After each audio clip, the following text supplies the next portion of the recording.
আসসালামু আলাইকুম। আমি দক্ষিণ দেশিবাড়ি চৌধুরীহাট আস্তারান থেকে বলতেছি। আমরা আস্তারানে থাকি। তো এই যে দেখেন, আমার একটা প্রতিবন্ধী বাচ্চা আছে। ও হাঁটাচলা করতে পারে না, নিজের হাতে খাইতেও পারে না, সারাদিন শুয়ে শুয়ে থাকে। ওকে নিয়ে অনেক কষ্টে আছে, ওকে নিয়ে অনেক কষ্টের মধ্যে দিন কাটতেছি। যদি কোনো সহৃদয়বান ব্যক্তি আমাকে একটু টাকা পয়সা দিয়ে হেল্প করতো, তাহলে ওকে নিয়ে আমি একটু ভালোভাবে দিন কাটাতে পারতাম। ওর ওষুধপত্র কেনার লাগে, তার কেনার মতো কোনো টাকা পয়সা ঠিক মতো ওষুধপত্র কিনে খাওয়াইতে পারি না।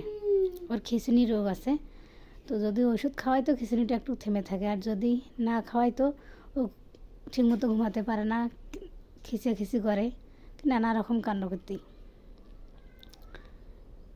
তো আমার স্বামী ঢাকায় রিক্সা চালায়, সংসারে খুব অভাব, আমরা অনেক গরিব মানুষ। তো প্লিজ আমাকে একটু হেল্প করেন, সাহায্য করেন কিছু টাকা পয়সা দিয়ে, যেন বাচ্চাটা নিয়ে আমি বাড়িতে কিছু করে আর কি দিন কাটাতে পারি।